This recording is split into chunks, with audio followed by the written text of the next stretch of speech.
أهلا بكم أصدقائي في فيديو جديد.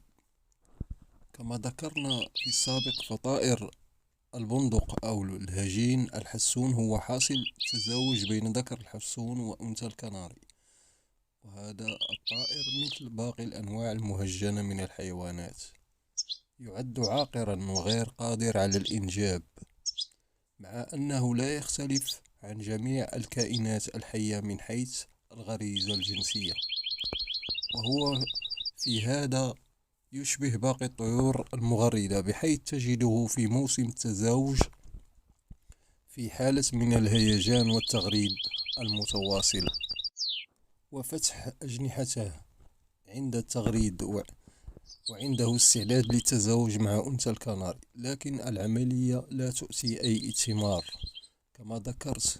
ومن مميزات طائر الهجين أو البندق هو جمعه الطبيعي بين مميزات طائر الحسون من جهة، والمتمثلة في عذوبة الصوت وتنوع التغاريد التي يؤديها. كما نجد بعض من الألوان الحسون تنعكس على البندق في شكله الخارجي، ومن جهة أخرى نجد عند البندق قوة الصوت الصادح الذي يتميز به طائر الكناري، وطول نفسه في تأدية التغاريد، وهذا ما لا يمتلكه طائر الحسون. كما نجد أن البندق يأخذ من الكناري قوته البدنية، فحجمه يعادل حجم الكناري وأكبر قليلا من حجم الحسون.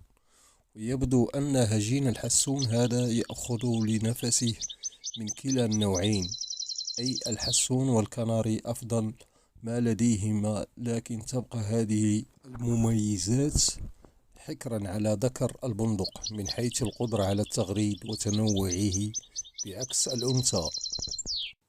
إذا أعجبك الموضوع لا تنسى دعمنا بزر لايك والاشتراك في القناة والضغط على زر الجرس، وشكرا لكم. أترككم الآن مع فيديو لتغريد كوبية هجين الحسون لتعليم فراخكم الحسون والهجين وحتى الكناري. شكرا لكم.